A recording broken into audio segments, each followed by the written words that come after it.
So you have a itinerary and your love overlanding. You have plans to do it big on the trails and some super glamping. One idea, tip, news and reviews. A podcast the first rate and here just for you. You don't have to think about it. Join us and be about it. Something interesting we want to hear about it. Come on, let's talk about it. Welcome to Waypoint Overland's Random Waypoints Podcast.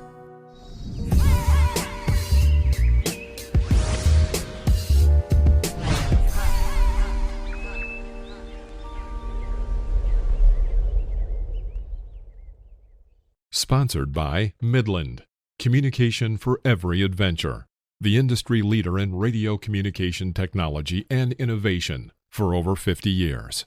Sponsored by My Medic. Sponsored by Tembo Tusk. Sponsored by Shower Pouch. Sponsored by DeMoss Collective, mission built and made for mobility. Sponsored by Brew Trek. Sponsored by Hard Impact Designs. Always remember, the opinion you follow should be your own. Just consider the things stated here to be a second opinion from a complete stranger online. Oh my God! I love it! Oh no, I got a problem. Your shock bolt is loose? No, low tire pressure. I wouldn't follow. Hey guys, we've got a couple of special guests today. Matt and Cara McClellan are full-time YouTubers with a goal to be living on the road and overlanding full-time by fall of 2025. Between now and then, they will be living the best life exploring incredible places, creating as much content as they can, and growing their YouTube channel.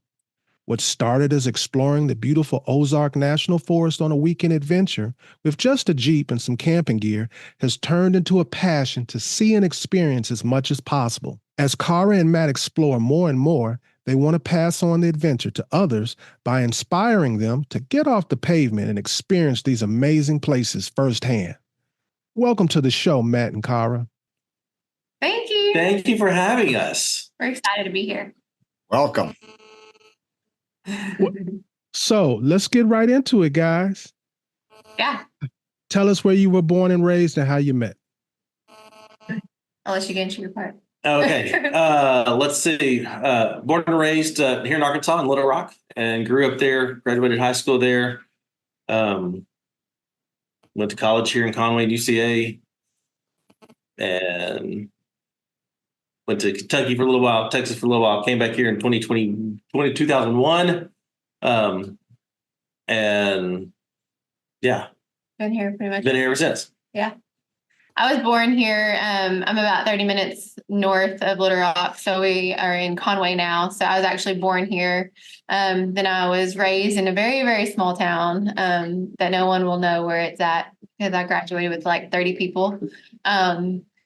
So very small town, Arkansas. And I haven't left until me and him got together and now we go everywhere. So yeah. And we met 9 years ago, 10 years ago, almost 10 years. Yeah. 10 years ago, because we both had Jeeps and she attended a night run that I was helping lead. And we became friends first and then started dating, and 4 to 5 years later, got married. Yep. And so we've been married. We just celebrated our 5th anniversary. No, we haven't. Huh? That's Thursday. Oh, that's coming up. That's the 2 days now. Well, we celebrated it. We just haven't had it yet. Yeah, he celebrated it, but Celebrated it last week. I think we can still do 2 celebrations I now. think so. Well, we're gonna be at the more expos though. I know. Celebrate with everybody. There's always an expo or something going on. That's right. So I first discovered you guys through your YouTube channel a few years back. I really enjoy watching you guys. Then I got a chance to meet you. Did you grow up off-roading and traveling? Oh. I grew up not off-roading, no. I grew up, my grandparents they live in Southeast Arkansas and always had a cabin on the Arkansas River. And so I grew up spending summers, lots of weekends down there at my grandparents' cabin on the river. And so grew up kind of like a Tom Sawyer and Huck Finn kind of thing. And just I would wander off into the woods, go explore, hop in my little boat. And let's be real, there's 13 year or 12 years of age difference. So that was different times. They just went out. They did things outside. So, they just go and ride their bicycles for hours and do all those crazy things. Yeah. So I spent all my time out exploring in the woods and, had 4-wheelers and 3-wheelers and, all kinds of things like that. Always loved Jeeps and always wanted a Jeep as, kind of my dream car, and then had kids and that dream died because back then you just had, the 2 doors. And so when the 4 doors came out, that the dream was back alive. And so when my sensible 4-door family car needed to be replaced, 4-door Jeep is what is what I replaced it with. That was back in 2012. And the rest is history. I had no idea what I was getting myself into. I grew up on a farm, obviously, because I lived in a small town. So we had 4-wheelers and horses and did all those things. I went with my papaw camping. Like, that's my grandma and papaw. We would always go camping. And I mean, we did like more parks. I mean, it was never like off-road, pitch a tent, that kind of primitive style. It was more, they had one of those pop-up campers that you used to see back in the old days. Yeah. And so it was those memories that I really, really appreciated. And I didn't have a Wrangler until me and him actually met, and it was just a 2-door, and it was like a little go-kart in the woods. And so that was my first introduction to like off-roading other than 4-wheelers, but I like to camp. So what compelled you guys to go to this change in lifestyle from just camping and doing the things that you said to now you guys are all over the place? You're basically driving around with a house on top of your Jeep, your fridge, the whole 9. Yeah. Well, I think it always starts with, like you just said, that dream was back alive, whenever we are a blended family. So he had his kids, and all of our kids are older now. So obviously we can go and do more things, but having the means as far as the Jeep goes, that opens up so much, because you can go hiking and do all these things, but there's also these places that you can't get to. And then, it's the whole, you give a mouse a cookie, the next thing they want, then they'll get a rooftop tent, and then they'll get, a global expedition vehicle. And then they're like, you keep on getting all these things. But no, we love traveling, and there's just so much out there to see, so many different cultures that you can experience, and just people that you get to meet. So for us, that's kind of where that started. As far as the YouTube channel goes, you started that just wanting to make videos for family, and then it kind of... Yeah, I mean, I had a graphic design and a kind of video background, and just would record my trips to share with family and friends on Facebook.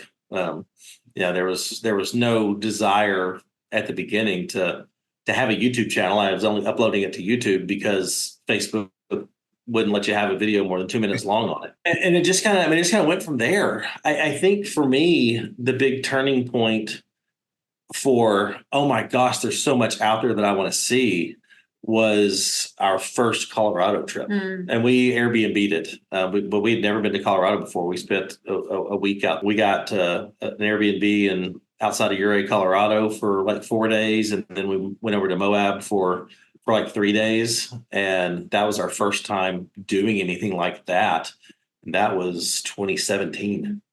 And so that experience led me to just want to go back and go more places and see more things and do more things and see new places. And so that sparked that desire to travel more was that first trip to Colorado. You guys are definitely Jeep people. You own more than one. You keep buying them. So I'm assuming, right? Oh God. Yeah, more than 2 now. Yeah. So you guys are definitely a fan of that mode of transportation. Yes. Could you tell me what compelled you to choose the Jeep and to stick with it? Why the Jeep? The capability. I mean, honestly, starting out, it was the ability to take the top and doors off. And like I The said, cool when factor. I first got my Jeep, I had no concept of what going off road and experiencing trails in the Ozarks what was like. I had no clue. My frame of reference was I wanted I had a sensible four-door family car, and I had a very strong hobby and passion for photography. And in Arkansas, we have a ton of waterfalls in the springtime, especially. And my car could not get me to some of the trailheads that I wanted to go to, and so I wanted a Jeep to, or something four-wheel drive, but I wanted a Jeep because you can take the top and doors off, and that's awesome. Until you learn that it's not awesome going down the trails with the doors and that you're getting scratched all the way. Yeah, it's not awesome off on the. It's not the greatest. Flying around town. It's awesome. Exactly. So that was my love for the Jeep, was being able to take the top of doors off and just having that freedom. And it was after I got the Jeep that I fell in love with the off-roading aspect of it. Yeah. I Why'd you got get a your first Jeep. I got a Jeep because I'm a girl and it was a Jeep, Barbie had one. So all those things. But no, I got it from being able to take the doors and the top off and just that whole open air coolness, I guess. And then like there's a whole cult beyond that. It's like a lifestyle. It's crazy. It's overwhelming, honestly, to a point. If you get a new vehicle, there's just so much information. It's kind of like Pinterest for whenever you're having a new home or a baby. There's just so much, especially with a Jeep. Toyotas, maybe not so much because there's only so much you can do to them. So, but everybody makes something for a Jeep. And so the market is very saturated. But style has remained consistent, right? The look has always been consistent. Yeah. You got the Jeep Wave and the. Oh, it's so nice actually. Whenever like we just got we have the Gladiator. For those that don't know, he has the Gladiator, and then I have a pink Wrangler. His is the Hydro Blue.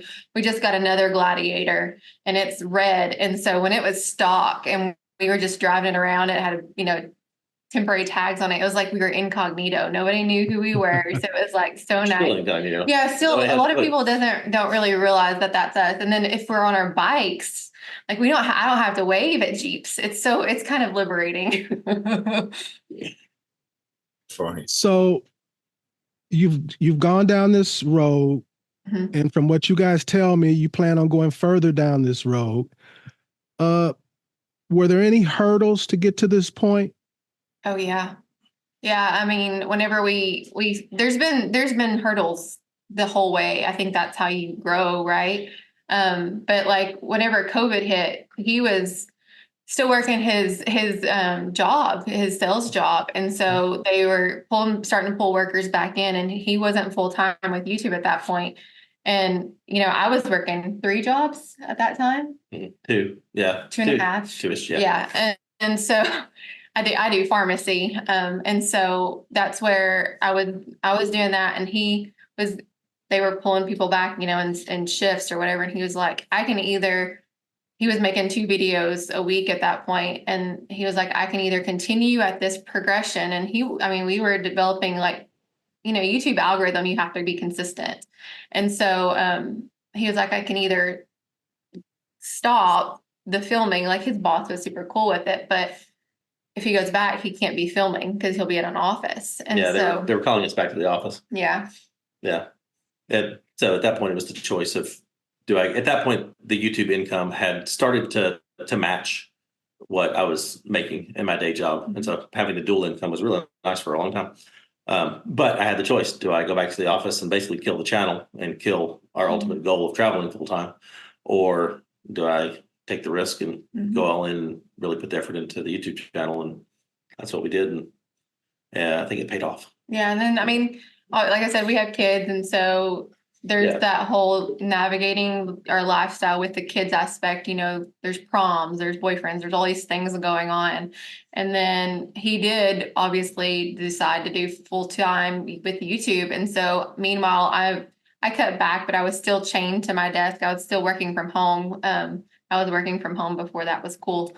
But I couldn't, like, once I went through my vacation, I was done. And so one expo out west and I'm done. So that means I couldn't go to Colorado. I couldn't do any of these things. And so he was still Like he was going ahead and doing the YouTube thing. And so it was hard because that's our full-time, long-term goal is to hit the road full-time. And now in a year and a half, well, I had looked at that point, you're going ahead and doing this dream while I'm still sitting here chained to a desk, So, I mean, there's those personal hurdles that we have to go through. But I wouldn't say that it's been hard. Like it's, you do something that you love, you don't work a day of your life. And so we definitely feel that way. Yeah, definitely.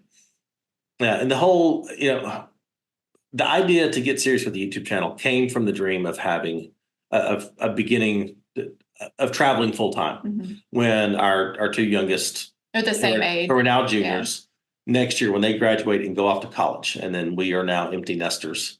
That was the timeline, and so we came up with that dream in 2020, and it was in 2020 where we didn't even have 1,000 subscribers yet. Oh, so was I it thought 2020 that we did that, or was the dream before that? And then 2020 was when you went. Oh, okay.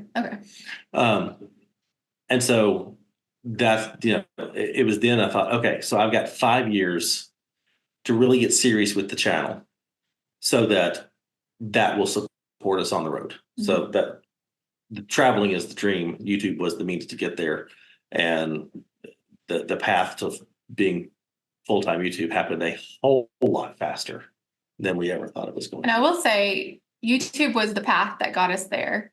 Along the way, we've also learned things from other content creators. We had never entertained the idea of Patreon.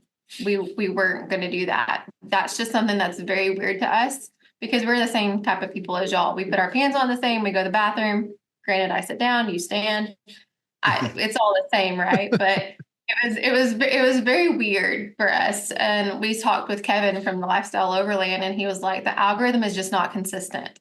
He's like, you have to have some consistency. Otherwise, you're going to have those months where you're just not being able to afford to live if you don't do that. And so that's a whole nother leap of faith. Yeah, the YouTube revenue is very consistent. Yeah. One month it's fantastic, and other months it's not, and your video performance is pretty much the same. But who knows? It's very difficult to predict. It's very difficult to budget your life off of just the YouTube ad revenue. So he said, do Patreon, let that be your foundation. So weird. Still weird. That's what you're budgeting off of. And everything else on top of that is on top of that. So yeah. Well, it looks like your YouTube is doing well. I see you guys at all the events, and I can't ever say hi to you because you got so many people around you. Oh, you can always say hi to us. I think we took a picture at the last PNW. I sat down with you at PNW last year. I'm just messing with you. I know you are. I know. It is a very weird life. It's a very fun life, but it is very, very weird. It's hard to describe to people who don't understand it. Yeah, and people are automatically quick to think. I actually had this conversation with work today at the pharmacy, and I was like, people just think that like you're given all these free things and like you get to go to these amazing places. Like we love Cara and Nate. I know with the work that they put in behind the scenes that a lot of people don't, but it looks really extravagant and luxurious and all this amazingness. It is, but there's also hours and hours of editing. Everything that you get, you have to work for because you have to film and you have to promote if you like it. Obviously, we're honest. And so if we don't like something, we'll tell people we won't do it. And then, gosh, when was it? Maybe 2 years ago. That was our first vacation. It was our anniversary. And that was our first actual non-filming since we'd started this whole thing. Because everywhere you go, you're filming. Like any vacation you think. Like Drink Haven? Yeah. Oh, was that last year? Okay, yeah. So, but my point is like, no matter where you go, you're trying to make content because that's part of your whole thing. It's work. And now you got 6-figure subscribers.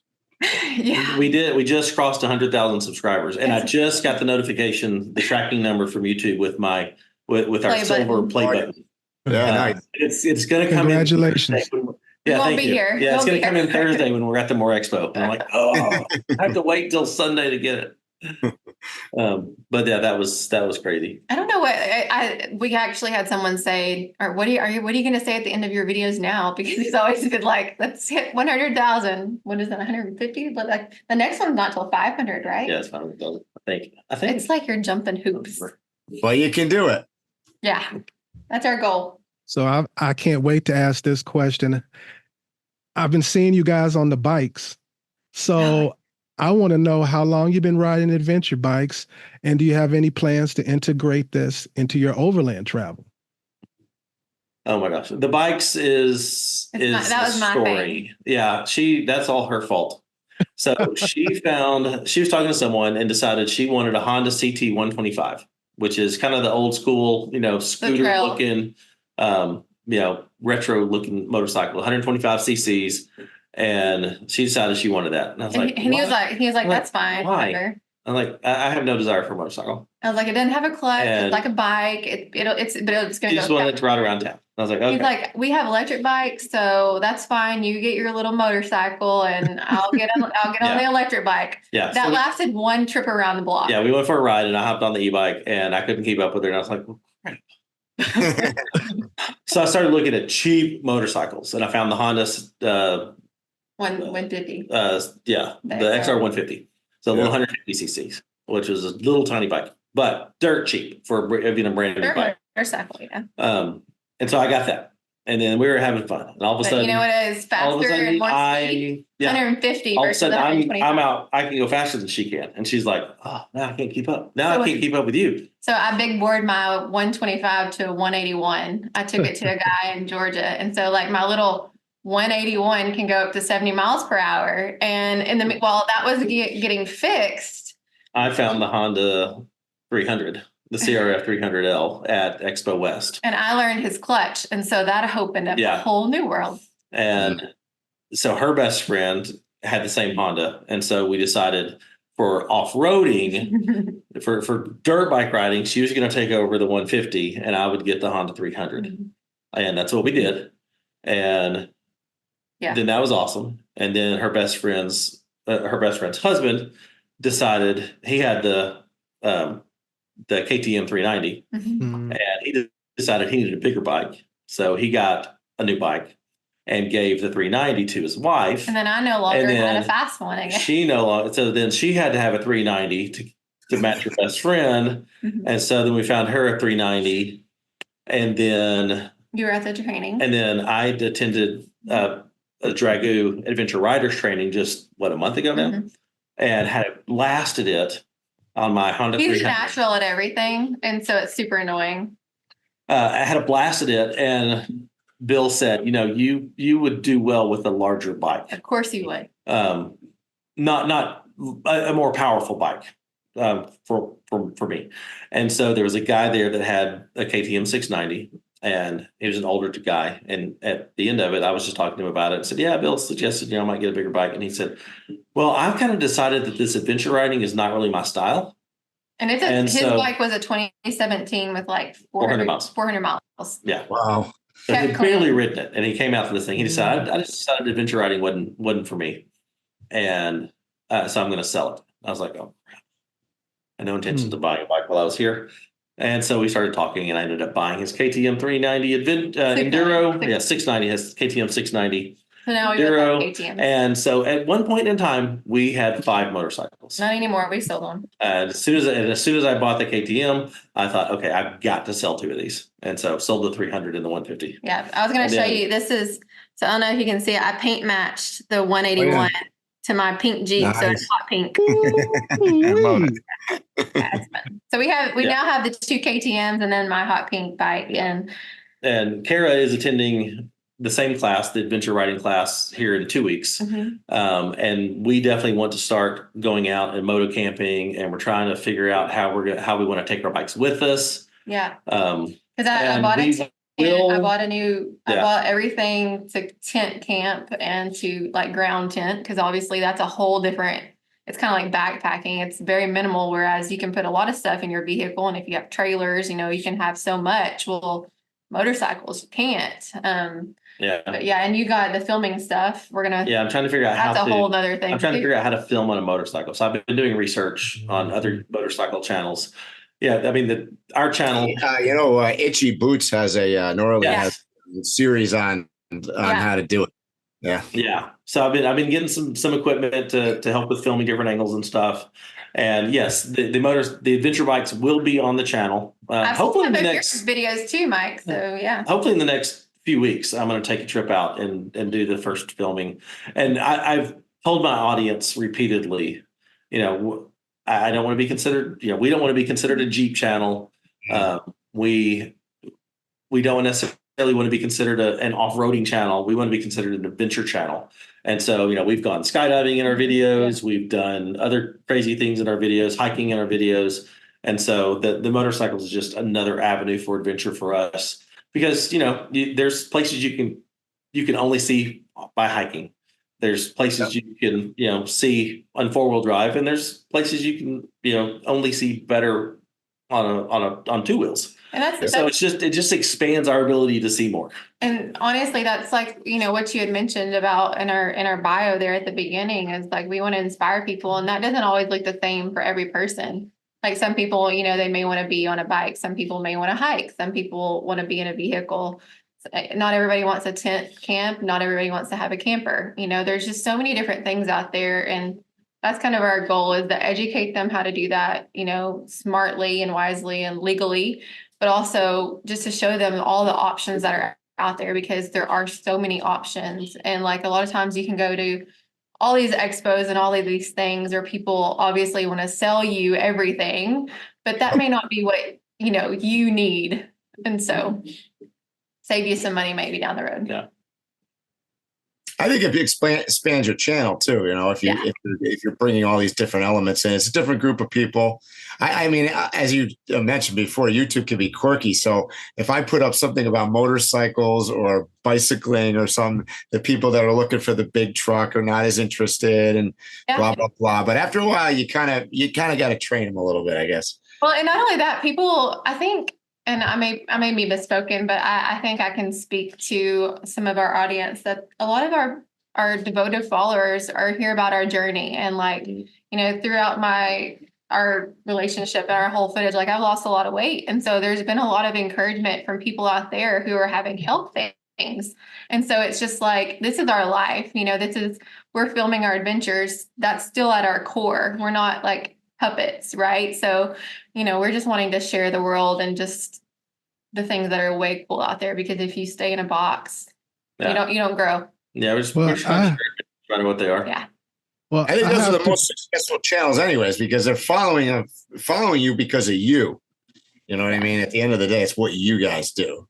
I agree with everything you guys are saying. I've been a fan of you guys for a while. And that's the whole reason why, is because you don't just do the same thing every video. It's like, oh, they're like real people. I'm just along for the ride. Yeah, we are. Yeah, that's our goal, is just to make you feel like you're, in the passenger seat or walking with us or on the back of the bike, maybe. Or even, down to recently, we had the loss of our puppy. And so we've had so many was a big deal with the videos. So we were like, how do we translate this? And so it's just like, but people lose their dogs. Yeah. And that's something that, like, just being able to grieve together, it's really cool. Yeah. This can be a really cool system. Just like anything, you can make it bad, or you can make, you can do all of it.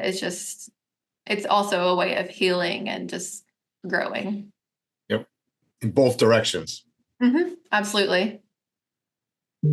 So I've watched a zillion videos that you guys have made about refrigerators. So I want to know what you be putting in them refrigerators on the trip. And what's your go-to meal to prepare when you're on the road? Anything and everything. I had to lose weight for a reason. I think the go-to is steak and potatoes. Yeah, we really like them. And just like the mashed, but like in a packet. Instant potatoes, they're really, really good. Yeah. But I think steak and potatoes are our go-to. We've had Steak hibachi. and corn. Yeah, we've done stir fry. We've done lasagna. Dutch oven stuff. I mean, fajitas a lot. Full packs. Simple bratwurst. Yeah, hobo packs. Hot dogs. I've never had a hot dog. Fettuccine. We made pasta at camp. But I think, I mean, my go-to is always going to be a steak. Yeah, it's changed throughout the year. Like, there's been a lot of protein shakes that's come through my fridge, and grapes, and for the Rebel Rally, peanut M&Ms. So yeah, there's a whole lot of everything. So you're doing the Rebel Rally? Mm-hmm. Talk about it, please. How did you miss that? I don't know. That's why I'm looking shocked right now. Yeah, they trap him up in that Northwest there. Apparently, it's a little corner of the state. And we've been talking about this. That's fine. I'm sorry. So, yeah. No, you're good. You're good. But I want to know about it. Yeah, so we started, so it's me and my best friend, Danielle. You may have seen her in some of our videos. We traveled 6 weeks last summer out in the Pacific Northwest. And so we spent that time to get to know each other as far as like personal, like we're really good friends and we wheeled together. So we know that we're very capable off-roaders, but being in a vehicle for 8 days, on the Rebel, you got to get your emotions and you got to be able to work through problems and just figure out how you deal with that, how you deal with not showering, just a little bit of everything. But yeah, so we did a land navigation course in December. That was our first training. So we're doing it this October. I'm going to be the driver. She's the navigator, but we also want to be familiar. Obviously we're both good drivers, but it's more of me like having become more familiar with the navigation piece. Just because if she needs any help or second guessing or, I just want to be able to help her if she needs that, because that's what a teammate's supposed to be. And so taking my Jeep, I was on 38s. Now I'm on 35s. Ooh. So little. But that's one of the reasons why my new Gladiator, I'm building it up to be. So it's on my old 38s and has the new lifts. And so it's going to be the big Jeep now. But so yeah, then we went and did a class with Nina Barlow and Barlow Adventures out at Yuma, Arizona. And that was actually... That's when I was down shooting my solo trip through Arizona. Yeah, we were supposed to do it the week before, maybe 2 weeks before, but the class was canceled because they didn't have enough people to make. So that's when me and Matt went out. We traveled with Brad and Regina, and did Anza Brago. So that's when, and we kind of looked around that area. But a couple weeks later, we went back and did the training with Nina, and then this 2 weeks ago, I did another training with other Rebel Rally people. We just kind of we developed a friendship with a lot of the Rebels out there. It's a really cool community and they're super helpful. And one of the ladies, Holly, has done I think 6 of the Rebels. And so she's like an amazing navigator. And so we went to Ridgecrest, and so we trained with them. And then she left out two of the most important pieces. One, their team name is Grit and Grace, and they are Team 120. Yeah. So when the Rebel starts, Team 120, so you're looking for Team Grit and Grace. And the Rebel Rally, the reason why they're doing all the trainings is because it is a off-road orienteering competition. So you can't use any electronics. They take everything away from you at the beginning of the race or the rally. It's not a race. It's not about speed. And so it's an 8-day, I believe we're starting again at Mammoth. Nobody really knows, and they don't release where a lot of the details are, and you don't even get the maps until the mornings of. Paper maps, compass, hidden checkpoints. So whenever I was out there with Nina and her crew, it was at Glamis Sand Dunes, so the Imperial Sand Dunes there in Yuma. And so you're finding checkpoints that consist of either blue, green, or black. The blue has a big flag. The green can be a pole in the ground.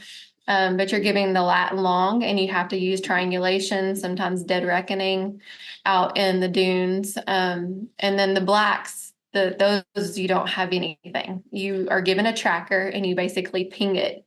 And it'll pop up. I mean, that can be a double-edged thing. So if you're totally lost, you can use it and it'll give you your lat long.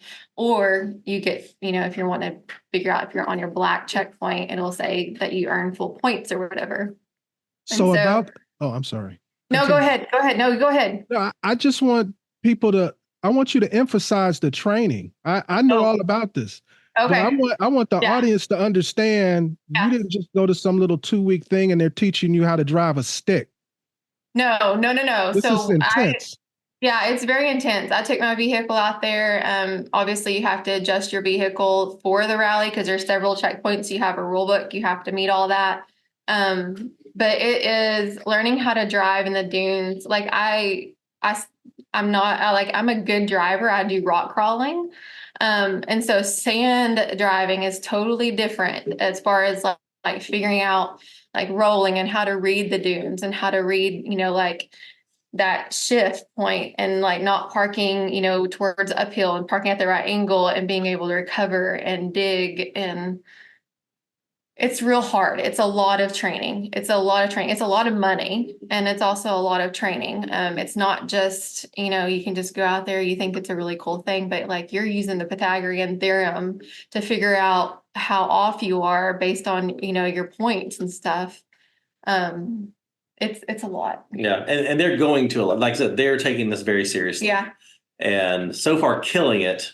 And their primary goal is to be Rookie of the Year this year for their belt. And I think they have a really, really good shot of nailing that one. Yeah. If they could win it, that'd be awesome too. But, I think Rookie of the Year is a very attainable goal for them. Yeah. And it's not just, it's a time commitment. It's a travel commitment because everything's out on the West Coast for me. So we're East Coast. There is going to be a couple not Rebel U trainings that are on the East Coast that some local rebels are putting together. But for the most part, everything's on the West Coast. So that's about a 2-day drive time. So, I mean, it's a lot of time. It's a lot of brain power. There's you don't stop thinking about it. And you're always kind of thinking, what is Emily Miller going to plan? Because last year they took away their maps. That was one of the little tests of the day is, if you wanted to go trace these checkpoints, well, you have to turn in your maps, and the map that they give you, the maps that you're turning in, you've already plotted most of your day on it. So they give you these new maps that are blank. And not only were they blank without any checkpoints on it, there was not hardly any topographical features. It was pretty much flat. And so, I mean, you're having to read all of that. And if you've never read a plotter, if you've never read a compass, and if you have to get outside of your vehicle to take heading and distance, those never lie. Maps and the trains and all of that can change. The dunes especially will change. So you have to know to get out to take a heading and a distance and find that runway that you're looking at, because otherwise that road that you can see, that's not on your map, or you're at an OHV area and there's 70 roads and you're like, okay, this map has one road, but I'm looking at 70. And so which way do I go?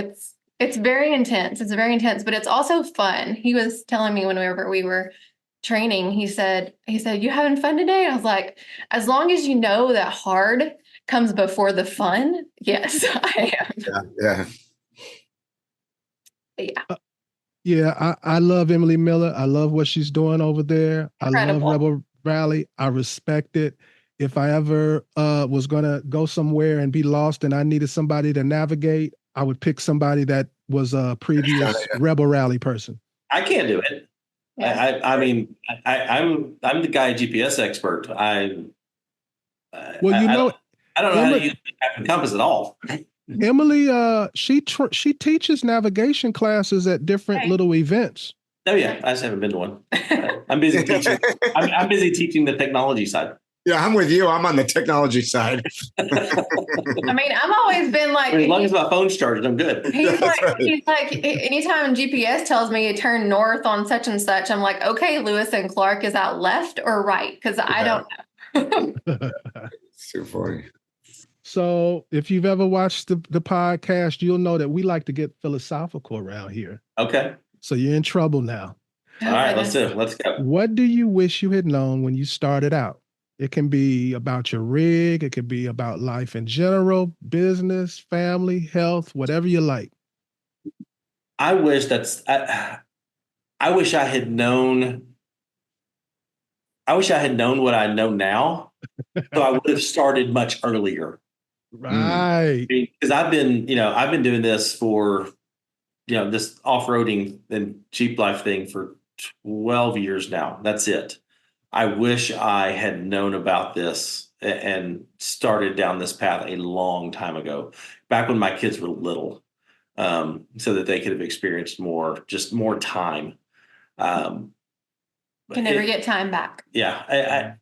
I didn't realize how amazing so many places are that now I want to experience, and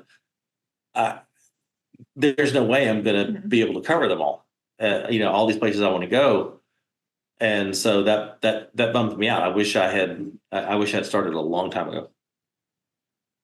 Gosh, for me, I'm gonna try not to get emotional. I wish that I would known that I am capable of more than what I thought I was. I've always struggled with insecurity or self-doubts or just the mentality of comparison or feeling like I'm not as good as. And so just knowing that I can do this, and I think that's one of the biggest things that I want to accomplish in the Rebel Rally is to know that I can, we may not come first, but there's goals that we have throughout the rally, realistic, crazy, but then also at the end of the day, we just want to finish, too. And so just to know that I can just do something. And, a lot of times we get, this is Matt's channel or Matt's YouTube. Congratulations, Matt, on the videos. Like it's a man's world, honestly. I mean, there's a lot of women that are coming up in this, and I'm so proud of them. And I think that's huge because that's not the norm, or it wasn't. And it's becoming that way a little bit more. But I think we also, as a woman, it's hard to feel that comparison and feel that self-doubt. And so I just want to, at the end of the day, be like proud of something that I went in and did, because like he said, he doesn't know how to do it. And even I can explain things to him and he's like, what? I don't get it. And so just to know that I've done that, this is something that I'm doing on my own. We're staying philosophical here. What's the most important thing you've learned in your life? What was your life like before learning it? And what was your life like after learning it? Okay. Yeah, I got this again. This is an easy one. He's a philosophical guy. No, I've just had some major life things. You're old. He's old. That's what he's doing.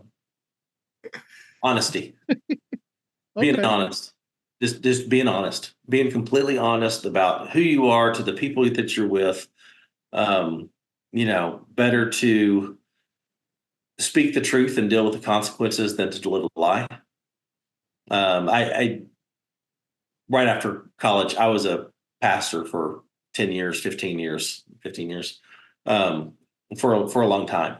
And there's a lot of pressure in that to be the example, to be perfect, not letting anybody know that you're struggling when you are, that sort of stuff. So in that, you become really good at putting a mask on and pretending to be something that you're not a lot of times. And it was after she and I met. Mm-hmm. I learned, it became very apparent to me that so much of my life that other people saw was not reality. And so I learned to just be honest. Mm-hmm. and be okay with the consequences, and deal with them instead of, even to the point of, telling little white lies just to avoid a conflict or just to, not hurt someone's feelings, that sort of thing. If anybody ever asks me a question, they're going to get brutal honesty now. And it's so liberating. Yes. Just to live your life and just to be honest. And, the flip side of that is not caring what anybody else thinks. Yes. I'm still just living your life. And if someone else, we've all got opinions. They all differ, and it's okay. It's okay if your opinion differs from mine, and we can still get along. And if you don't like me because of it, I'm okay with that. I'm going to go live my life. So. For me, I would have gotten a French bulldog sooner. He's changed my life. No, gosh, I don't know. I'll have to think about that one. That's a hard question. I think you answered it pretty good. Okay. Yeah, he went pretty deep. You almost No. brought me to tears. No. I'm like, let's bring a dog in here. Okay. Now this should be a good one for you because you guys, you time to time cover gear. Oh, a little bit. In the last 12 months, what's been the best investment in gear you've had and why? I'll say I'm excited about the new Jeep because not only are we being able to build it based on all of the history and all of the things that we've went through in the other vehicles. Like we know we pretty much have our vehicles dialed down, and we have there's, I'm not going to throw out brands, but there's brands that we are specific with that are really good and really solid and that have proven themselves. And so I'm really excited about that because it's not only like it's a Jeep, it's the same kind of vehicle that we've owned, but we're doing it like, and I wouldn't say that we've messed up. I was very intentional with my Jeep. He kind of throws things here and there. He changes a lot, but I'm pretty much set. And so to be able to do that on a vehicle that's like, this is kind of our daily right now. It's going to be our long term because his Jeep is going to be out of like, it's going to be 100,000 this summer, if not a couple months. And so this Jeep is going to be like our long-term goal. And so we're not going to wheel it crazy right now, but we're building it out to be ready for whenever his, kicks the bucket or he can bang his up even harder than what he does. So I would say that I'm real excited about, that. I love the bumper that we have. I have an Evo quarter pounder that's on my Wrangler, and then we just put it on the Gladiator. I think it's hard for me to answer that question because I do try a lot of different gear. And that is, that's one of the perks about, having a YouTube channel is lots of people want you to try their stuff.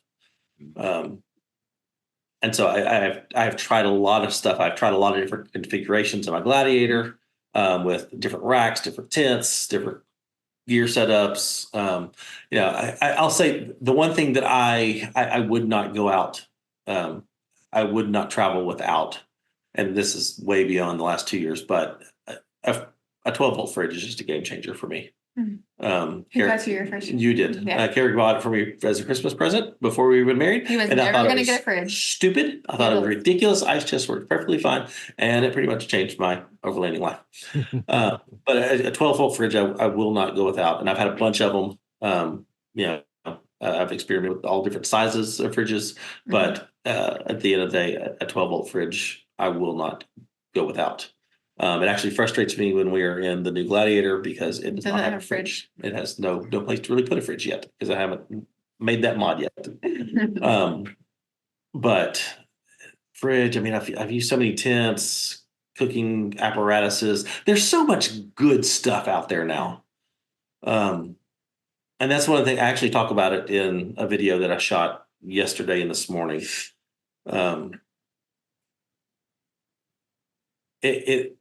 My goal in, YouTubers get a lot of flack sometimes for going through all the gear. And people think you're biased because you're giving free stuff and that sort of thing. But my goal, but it puts us in a unique position to try different things. And I want to have that knowledge base. I want to know if this brand fridge, how this brand fridge compares to this brand fridge. I want to know from a practical standpoint, I'm a dude going out solo. Do I need a big giant 75-liter fridge, or will a 20-liter fridge do me just fine? I want to have that knowledge. I want to know the differences between a soft shell rooftop tent and a hard shell clamshell and a hard shell wedge, and what the pros and cons for each one of those things are. Because we didn't talk about this, but when I first started this channel, before we ever got serious with it, my goal was the goal for the channel is to educate and inspire. And this is that education piece. I want to have that knowledge to help people out. That's just that goes back to being the pastor side of me. I just like helping people out. And so I like getting all the new gear because I like having that knowledge base. So, like in the last month, I've had 3 different rooftop tents on my Jeep. Mm-hmm. one is kind of a medium price, one's a budget tent, and the one I have on there now it's a pretty expensive tent. But I'm in a unique position to actually be able to run them and compare them and know the pros and cons of them. Mm-hmm. So I like that. And then on the flip side, we try to pay it forward with our Patreons as far as, what we don't keep and what we don't like. We have, like you said, we get things. Well, that's one of the ways that we give back to the Patreon is we give them back. We'll sell them dirt cheap to give someone a really good deal, that sort of stuff. We offer them to them first, though. So I would say like a piece of gear. I thought of this while he was talking. It's just my camera. Like I've really become like photography. So I would take pictures sooner. I've always not thought my pictures were as good as I see a theme here. So yeah, I would take pictures no matter what. You can't take back a photo that you didn't take. So tell me, guys, what's your favorite type of landscape or trail to wheel? Rocks. Yeah. I built my Jeep for Pritchett Canyon, and I conquered Pritchett in Moab. It's a 4-mile trail. It took us 11 hours to do those 4 miles. It's obstacle after obstacle. It's not like the Rubicon, but I definitely want to do the Rubicon too, because I hear that that's kind of relentless. It's not ending, but it's just different. But I'm a rock crawler. Yeah. I like camping in amazing places and taking the most technical trail I can to get there. I do very much enjoy the technical trails. But if I'm on just a beautiful scenic dirt road, I'm just as happy there too. I like to camp if it's, I hate base camping or unless you're there for a long time.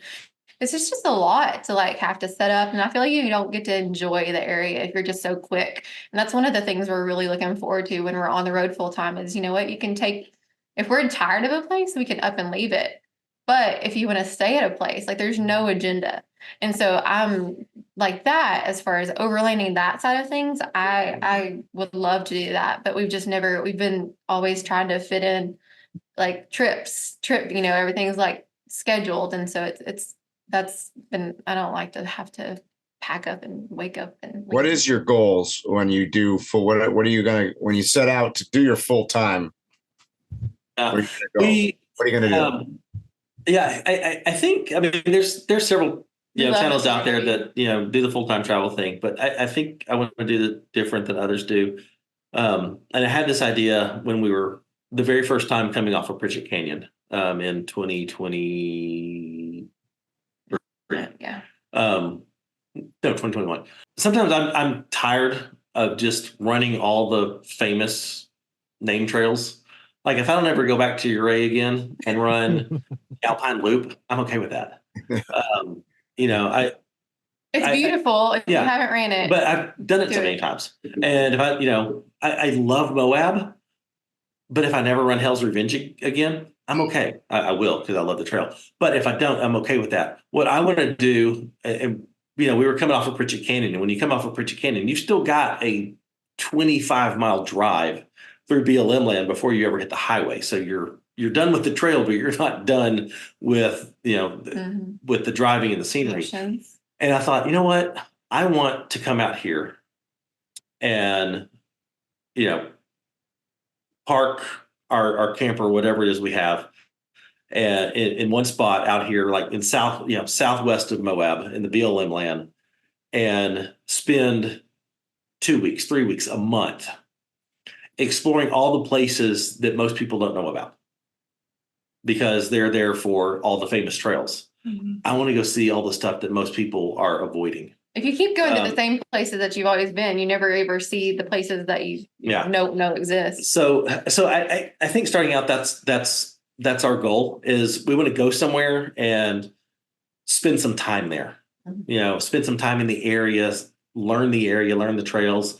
And, if, in a week we're like, okay, this isn't so great. We can pack up and move and we'll go somewhere else. Or we may be like, this place is incredible. We spend 2 months there. Unless it's snowing, and then I'm not staying 2 months there. I can already tell you in the winter times, you betcha we're going to be in this, probably the Sonoran Desert, because I spent, we spent 12 days in there between our two trips, and I absolutely fell in love with that area in the wintertime. It is phenomenal, and the weather is amazing, and the scenery is incredible, and it's unlike anything Yeah, I I've want to ever see the experienced. blooms. I want to see the blooms in the desert. I want to see everything come to life. It's just different. Yeah. And, we spent 3 weeks in the Pacific Northwest in Oregon last year, and didn't even scratch the surface of what Oregon has to offer. So I just want to go and stay in an area and go explore it and just soak it in. So you asked us our plans. Our plans are yes. Yes. Good. Yes. The hardest part is figuring out where we want to go first. Mm-hmm. That's It the changes struggle. all the time. Yeah, that's the struggle. Is where do you want to go first? And I think the mountains would be our default, but we won't be starting until the fall, and then we get into snow. So Right. I don't know where we go first. So with that, then what's currently at the top of your bucket list for a trail or adventure? I got to get through the Rebel. Now that you know that, I got to get through the Rebel. That's Right. the top. That's this whole year is centered around the Rebel for me as far as trainings go. I have 1, 2, 3 more Rebel U trainings scheduled. And so I guess all 3 of those are with Emily Miller and her crew. And then who knows what other things. There's obviously we're going to do expos and stuff. So, but I want to get through the Rebel. And as far as I'd like to do the Rubicon, because I've not done that, and That's my next big thing. Is I want to do it? the Rubicon. Yeah. Yeah. Before we hit the road full next time. year. Before we hit the road full time. So it'd be next year. Yeah. I mean, my life is now. He has to center his life around my schedule. I have. I've been diverting all my travel plans around hers. So like when she went out to the desert, I went too. And while she was doing her training, I was doing my exploring, and it was fantastic. So guys, is there anything I didn't know to ask that I should have asked you guys? The Rebel is my secret. That's it.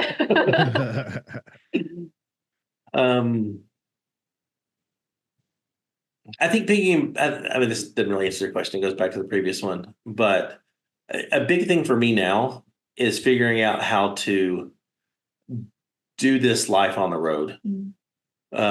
We started last year. Until last year, our longest trips were like 10 days. Typical vacation time. You could take your week vacation and tack on the weekend before and the weekend after, and make it a 10-day trip.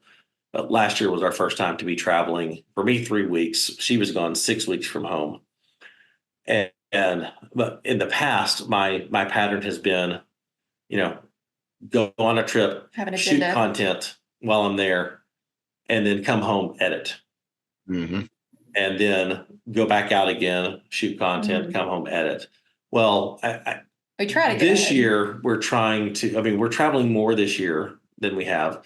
We've got multiple multi-week trips happening this year, and so I'm trying to figure out this balance of how to edit while on the road,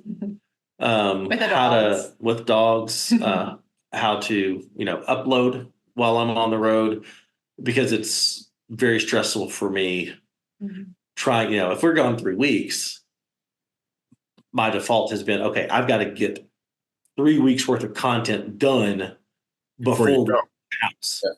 And I'm trying to back that off and go, let's build in some relaxation, some downtime into these trips. And we may be gone 3 weeks, but maybe 3 days we stay in one location, and I take those days. And I'm excited about that. I want that. That sort of stuff. But he's wanting to go. Like that's our whole mindset before, traveling full time is like to do as much as you can. Like it's a shift, and like what, I don't have to be in such a rush because we're out here for a while. Yeah, we're trying to intentionally slow down. Yeah, which is weird because you're filming. You think that as YouTubers going on these trips, you're going slow anyways, but like I said, it's not. Yeah. How does someone find you guys on social media? People are going to want to know more about you after this. They're going to want to keep up with your Rebel Rally progress and keep up with Matt's YouTube. So, the Ozark Overland Adventures on everything: Instagram, Facebook, YouTube, Patreon. obviously, Patreon. And for her, Team Grit and Grace, Team 120, Grit Grace Bells. Bell? Is it Bell or Bells? Bells. It's gritgracebells.com. .com. That's our website. Team Grit and Grace on Instagram. And on Facebook.